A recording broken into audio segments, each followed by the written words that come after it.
विष्णुं शशिवर्णं चतुर्भुजं प्रसन्नवदनं ध्यायेत् सर्वविघ्नोपशान्तये।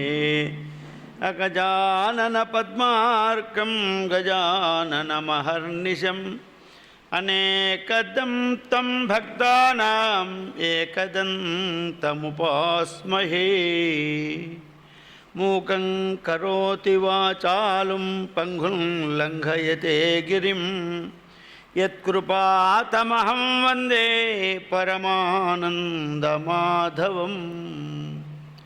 यं ब्रह्मा वरुणेन्द्ररुद्र मरुतस्तुन्वन्ति दिव्यैस्तवैः वेदैः साङ्गपदक्रमोपनिषदैर्गायन्ति यं सामगाः। ध्यानावस्थिततद्गतेन मनसा पश्यन्ति यं योगिनो यस्यान्तं न विदुः सुरासुरगणाः। देवाय तस्मै नमः।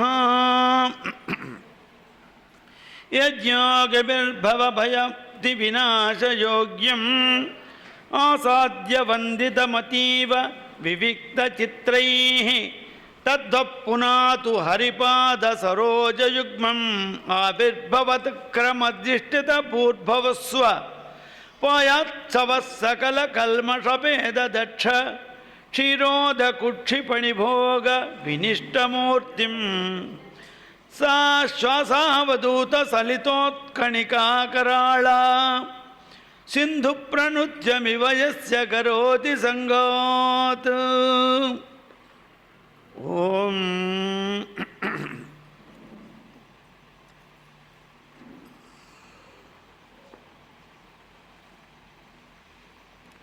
यकथा प्रस्तूयते।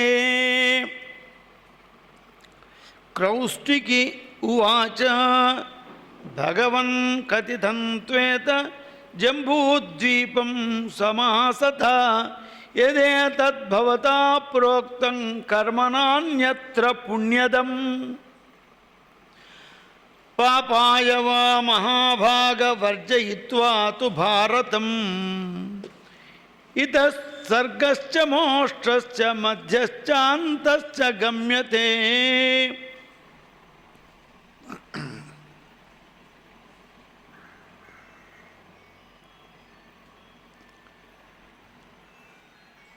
మార్కండేయ మహర్షిని క్రౌష్టికి అడుగుతున్నాడు, మహాత్మా మనం జంబూద్వీపంలో భరతవర్షంలో అనేక విధములైనటువంటి పుణ్య పాపములను అనుష్ఠిస్తూ ఉంటారు, అనేక కర్మలను చేస్తూ ఉంటారు. ఇక్కడ ఉన్నవానికే పుణ్యం, ఇక్కడ ఉన్నవానికే స్వర్గం, ఇక్కడ ఉన్నవానికే మోక్షం అని మీరు చెప్పారు. ఇతర ప్రదేశంలో ఉన్నటువంటి వాళ్లకు పుణ్యం చేసే అవకాశం లేదు. ఎంతో పుణ్యం చేసుకుంటే కానీ ఈ భరత భూమిలో జన్మరాదు. భరత భూమిలో జన్మించిన వాడు అనేక వేల జన్మల పుణ్యం చేసుకుంటే ఈ భూమి మీద మనం పుట్టాము. స్వర్గమోక్షములు అనేటువంటివి ఇక్కడ ఉన్నవాడికే ఉంటాయి కదా. అటువంటి యొక్క భరతఖండాన్ని, భరతవర్షాన్ని మాకు పూర్తిగా వివరించండి. మార్కండేయుడు చెప్తున్నాడు, ఈ భరతవర్షం లోపల 9 ఖండాలు ఉన్నాయి. ఎందుకంటే ఇది కొన్ని లక్షల సంవత్సరాల క్రితం చెప్పబడినటువంటి వృత్తాంతం కనుక ఇప్పుడు ఉండబడేటువంటి భౌగోళిక పరిస్థితులకు సరిపోకపోవచ్చు. ఇప్పుడు మనం ప్రపంచ పటం చూసినట్టయితే ఆస్ట్రేలియాను, దక్షిణాఫ్రికాను తీసుకొస్తే భారతదేశానికి తూర్పు పడవలు అతుక్కపోతాయి. శ్రీలంక భారతదేశంలో కలిసిపోతుంది. అఖండ భారతం లోపల ఇప్పుడు ఉండబడేటువంటి ఆఫ్ఘనిస్తాన్, ఇరాన్, ఇరాక్, ఈజిప్టు, తర్వాత ఇప్పుడు ఉండబడే ఆ గల్ఫ్ దేశాలన్నీ ఒకప్పుడు భారతదేశంలో భాగమే. ఇటు ఇప్పుడు మనం కంబోడియా, ఏదైతే బర్మా అంటున్నామో అవన్నీ కూడా భారతదేశంలో భాగమే. ఇవాళ సింగపూర్, మలేసియా అంటున్నామో అవి కూడా అఖండ భారత్లో ఉండేటువంటివి. క్రమక్రమంగా కొన్ని ఖండాలు దూరమైనాయి. కొన్ని పరిస్థితుల వల్ల నాగరికతలు మారిపోయినాయి. ప్రపంచంలో అతిపెద్దదైన దేవాలయం ఎక్కడ ఉంది చెప్పగలరా ఎవరైనా?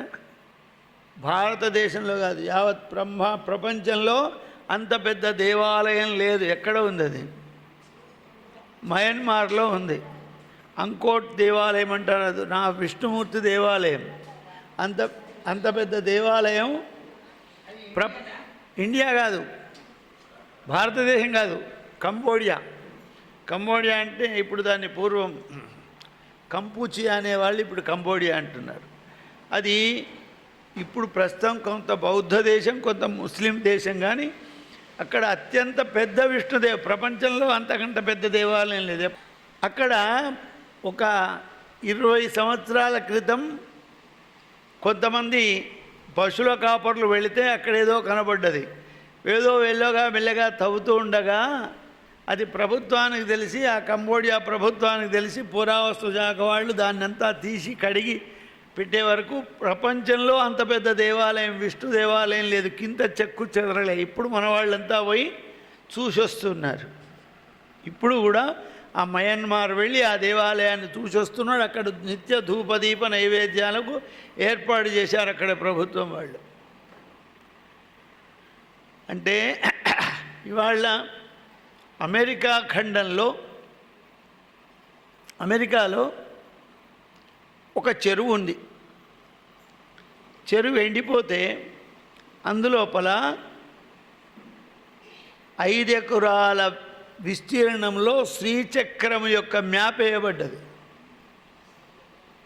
అది కింది నుంచి చూస్తే కనబడదు, ఏదో గీతలు కనబడతాయి. ఇక్కడి నుంచి 2 ఎకరాల ఫోటో వాళ్ళు విమానంలో వెళ్ళి కిందికి ఫోటో తీస్తే ఆ ఫోటోను డెవలప్ చేస్తే అందులో శ్రీచక్రం యొక్క రేఖలు ఉన్నాయి. మామూలుగా పేపర్ మీద మనం శ్రీచక్రం గీయడమే కష్టం. అనేకమైన కోణాలు, 5 శక్తి కోణాలు, 4 శివ కోణాలు, 5 శక్తి కోణాలు, అనేక రకమైన మర్మస్థానాలు దానికి ఏర్పడి ఉంటాయి. అటువంటి శ్రీచక్రం ఎవడో ఎక్కడో ఎప్పుడు గీసిండో ఎవరికి తెలియదు. ఆ స్థలంలో అది బయటపడ్డది. అట్లాగే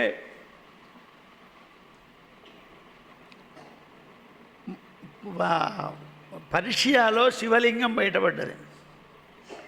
అంటే అదంతా కూడా పూర్వం మన భారత ఖండం దగ్గరనే ఉండేది. అనేకమైన దగ్గర శివాలయాలు బయటపడుతున్నాయి. ఇవాళ మనం మక్కా అనుకున్నాం కదా, అక్కడ కూడా జ్యోతిర్లింగం ఉన్నది. అక్కడ ఇప్పుడు వాళ్ళు పూజే కాబా అనేటువంటిది ఒక లింగం. ఆ శివలింగాన్ని వాళ్ళు పూజిస్తారు. అంతటా కూడా మన భారత నాగరికత ఉంది. ఆ కాలంలో చెప్పినటువంటి పురాణాలు ఆ కాలంలో ఉండబడే భూమిని వర్ణిస్తాయి. అదే మనం ఇక్కడ చూసుకుంటే ఇంట్లో చెప్పినట్టుగా మనకి ఇప్పుడు లేదు కదా. అందరూ జాగ్రఫీ చదువుకున్న వాళ్ళు, భూగోళం చదువుకున్న వాళ్ళు ఉన్నారు. ఆ నదులు పర్వతాలు కొన్ని కనిపించవు కదా, మన దగ్గర కనిపించవు. అవి వేరే దేశాల్లో కూడా ఉన్నాయి ఇప్పుడు. అవి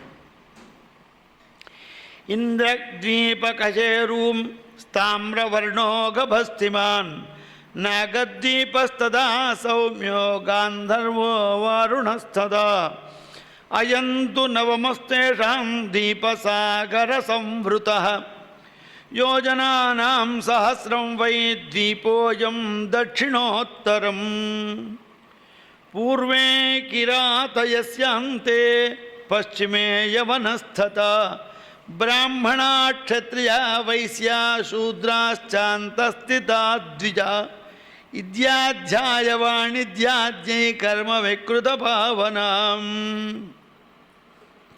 ఇంద్రకదీపం, కశేరు ద్వీపం, తామ్రదీపం, గభస్థిమాన్ ద్వీపం, నాగద్వీపం, సౌమ్యద్వీపం, గాంధర్వద్వీపం, వరుణద్వీపం, ఇది తర్వాత 9వది భరత ద్వీపం, ఇది కూడా ఒక ద్వీపకల్పం. ఈ ద్వీపం చుట్టూ సముద్రం చుట్టుకొని ఉన్నది. ఇది 1000 యోజనముల పరిమితి. ఇప్పుడంత లేదు, భారతదేశం 1000 యోజనాలుగా కనబడతలేదు. ఈ భారతదేశానికి తూర్పు భాగం లోపల కిరాతులు, పశ్చిమ దేశంలో యవగణాలు నిర్మిస్తారు. ఇక ఈ భారతదేశంలో బ్రాహ్మణులు, క్షత్రియులు, వైశ్యులు, శూద్రులు మధ్య భాగంలో నివసిస్తారు. వీళ్ళు నిత్యప్పుడు కూడా యజ్ఞం, అధ్యయనం, వ్యాపారం, వ్యవసాయం మొదలైనటువంటి యొక్క కర్మలను చేస్తూ ఉంటారు. ఇక వీళ్ళు స్వర్గానికి వెళతారు, మోక్షానికి వెళతారు, పుణ్యములను సంపాదిస్తారు. ఇందులోపల ఇప్పుడున్నవి సఖ్య పర్వతం, మహేంద్ర పర్వతం, మలయ పర్వతం, శక్తి పర్వతం, వృక్ష పర్వతం, నీళ్ళలో వృక్ష పర్వతం, వింధ్య పర్వతం, పారియాత్రం అనేటువంటి 7 కుల పర్వతాలు ఇప్పుడున్నాయి. ఇక దీని చుట్టూ అనేక చిన్న చిన్న పర్వతాలు ఉన్నాయి. కోలాహలం, వైభ్రాజం, మందరం, రుద్గరం, వాసత్వం, వైధ్రువం, మైనాకం, తుంగపర్వతం, రోచనం, పాండురం, పుష్పపదంతం, ధరంతం, రైవతకం, అర్బుదం, నృష్యమూకం, గోమంతం, కూటశైలం, కృతస్మరం, శ్రీపర్వతం. శ్రీపర్వతం అంటే ఏంది? ఎప్పుడన్నా మనకు చూసినామా? చూసినాం, అదని తెలియదు మనకు. శ్రీపర్వతం అంటే తిరుపతి. తమిళులు ఏం చేశారంటే, తమిళులు వాళ్ళకొక పైత్యం ఉంటుంది. ఏమిటి? వాళ్ళు సంస్కృతాన్ని అనరు, తిరు అంటారు. ఇప్పుడు తిరునక్షత్రం, తిరువడిగళ్ళు అంటే శ్రీపాదములు. మనం శ్రీపాదాలు అంటాం. ఈ శ్రీ అని తమిళోడు ఒప్పుకోడు కనుక తిరువడిగళ్ళు అంటారు. అంతే, దాంట్లో పెద్ద తేడా లేదు. శ్రీపర్వతం అంటే తిరుపతి, శ్రీ అంటే తిరు, మలై అంటే పర్వతం. తిరుమలై పోయి తిరుమలైంది. అందుకే వైష్ణవ స్తోత్రాలు మొదలు చేసేది మొట్టమొదలు ఏం చదువుతారు తెలుసా? శ్రీశైలేశ దయాపాత్రం శ్రీభక్తాది గుణాన్వితం అని చెప్తారు. అక్కడ శ్రీశైలం అంటే మనం అనుకునే ఈ శ్రీశైలం కాదు. శ్రీశైలం అంటే తిరుపతి అని అర్థం. మేము అనేవాళ్ళం, కొంతమంది మా మిత్రులు వైష్ణవులు వచ్చినప్పుడు, అరే మీరు ఏం చదువుతారా? శ్రీశైలేశ దయాపాత్రం, మా శివుణ్ణి కదా మొదలు మీరు పొలిచేది. కాదు, మీ శివుణ్ణి కాదు, మేము వెంకటేశ్వర స్వామిని కొడతాం. ఎవరిని అడుగుదాం శ్రీశైలం అంటే ఏమిదో. శ్రీశైలం అంటే ఏందో బయటకు పోయి నలుగురిని అడుగుదాం. తిరుపతి అంటాడా వాడు బయటికి కాదు, నీకు తెలిసినా లేదా? నాకు తెలిసిన శ్రీపర్వతం అంటే తిరుపతి అని తెలుసు, కానీ శ్రీశైలం అంటే శ్రీశైలం అని మాకు తెలుసు. శ్రీశైలేశుడు మా సదాశివుడు అని హాస్యంగా చెప్పేవాళ్ళం. ఇట్లా శ్రీపర్వతం అంటే తిరుపతి, శ్రీశైలం ఇప్పుడున్న మన శ్రీశైలం మొదలైన దివ్య పర్వతాలు ఉన్నాయి. అనేకమైన గ్రామాలు, పట్టణాలు ఉన్నాయి. ఇక అక్కడ ఉండేటువంటి యొక్క జనులంతా కూడా గంగా, సరస్వతి, సింధు, చంద్రభాగస్తతాపరా, యమునా, శతదృశ్చ వితస్తే, అరావతి, కుహు, గోమతి, దూతపాపా చ, బాహుదా చ, దృష్టధ్వతి, విశాప, దేవక, రక్షగ్ని, క్షీరా, గండకి స్థత. గంగా, సరస్వతి, సింధు నది. ఇప్పుడు సింధు నది మొత్తం పాకిస్తాన్లో ప్రవహిస్తుంది, కొద్ది మాత్రం మన కాశ్మీర్లో కనబడుతుంది, మొత్తం పాకిస్తాన్లో ఉంది. చంద్రభాగ, యమున, శతద్రు, వితస్త, ఇరావతి, గోమతి, దూతపాప, బాహుద, విపాశ, దేవిక, గండకి, కౌశికి. ఈ నదులన్నీ కూడా హిమాలయకు సమీపంలో ఉండబడేటువంటి యొక్క ప్రాంతంలో నుంచి వెలువడుతున్నాయి. అట్లా వేద, స్మృతి, వేదవతి, మృతగ్ని, సింధు, వేణ, సానంద, సదావీర, మహి, పార, చరణ్మతి, సుపివి దిశ వేత్రవతి క్షిప్ర అవంతి అనే నదులన్నీ పారియాత్ర పర్వతం నుంచి వస్తున్నాయి. మహానది శోణా నది, మహానది ఇప్పుడు ఒరిస్సా మధ్యప్రదేశ్ ప్రాంతంలో ప్రవహిస్తూ ఉంటుంది. ఇప్పుడు అది కూడా బంగాళాఖాతంలో కలుస్తుంది. శోణా నది, నర్మదా, సురిద్ర మొదలైనటువంటి యొక్క నదులు ఈ పారియాత్ర పర్వతం నుంచి పుడుతున్నాయి. మందాకిని, దశావరణు అనేటువంటివి చిత్రకూట పర్వతం నుంచి వెళుతున్నాయి. చిత్రోత్పల, తమస, కరమోద, పిశాచిక, పిప్పల, శోణి, విపాశ, వింజుల, సుమేరు, శుక్తిమతి, సకులి, త్రిదవ అనేటువంటి నదులు వేగంగా ప్రవహించు నదులు వృక్ష పర్వతంలో నుంచి పుడుతున్నాయి. పయోష్టి, నిర్వింధ్య, తాపి, నిషధావతి, వీణ, వైతరణి, సినీవాలి, కుముద్వతి, కరతోయ, మహాగౌరి, దుర్గా అనేటువంటి నదులు అన్నీ వింధ్య పర్వతంలో పుడుతున్నాయి. గోదావరి, భీమరథి, కృష్ణవేణ్యాం తథాపరాం, తుంగభద్రా, పయోగా, వ్యాహి, కావేర్యపథగా, సహ్యపాద, వినిష్క్రాంత ఇత్యేతా సర్పిదుత్తమా. ఇక మన దక్షిణ దేశంలో ప్రవహిస్తే గోదావరి. ఈ గోదావరి నది గంగా నది తర్వాత అత్యంత పెద్దదైన నది. భారతదేశంలో గంగా నది అయితే గంగా నది తర్వాత అంతకంటే పెద్దది, గొప్పదైనటువంటి యొక్క నది గోదావరి. మళ్ళా కొంతమందికి అనుమానం రావచ్చు, భారతదేశంలో అత్యంత పొడవైన నది ఏది? పొడవైన నది భారతదేశంలో ఏది? బ్రహ్మపుత్ర నది. ఈ బ్రహ్మపుత్ర నది అత్యంత పొడవైంది, కానీ అత్యంత పెద్ద నది మాత్రం గంగా. ఆ తర్వాత రెండవది గోదావరి. ఎందుకోసం ఇట్లా చెప్పను అంటే నది నదములు అని పేరు. నదీ నదములు మన పంచాంగంలో వింటుంటాం అప్పుడప్పుడు. అంటే ఏంది? అదొకటి. పురుష నదులు ఉన్నాయి కొన్ని, గంగా, గోదావరి, కృష్ణవేణి, సరస్వతి, భీమరతి, ఇవన్నీ స్త్రీ నదులు. ఈ బ్రహ్మపుత్ర నది పురుష నది. బ్రహ్మపుత్ర పురుష నది, అది మగవాడుగా చెప్పబడుతుంది. నదులన్నీ స్త్రీలు, బ్రహ్మపుత్ర మాత్రం పురుషుడు. ఎందుకు చెప్పారో నాకు తెలియదు, కానీ ఉన్నది అట్లా. మళ్ళీ నదం అంటే పడమటికి ప్రవహించేదని కూడా ఒక అర్థం ఉంది. పురుష నది అని ఒకటి ఉంది. పడమటికి ప్రవహించే నదులు నర్మదా, తపతి. ఈ రెండు నదులు ఇప్పుడు అరేబియా సముద్రంలో కలుస్తాయి. మిగతా అన్నీ తూర్పుకు ప్రవహించి బంగాళాఖాతంలో కలుస్తాయి. అట్లాగే సింధు నది కూడా పశ్చిమానికే ప్రవహిస్తుంది. సరస్వతి నది కూడా పశ్చిమానికే ప్రవహించేది.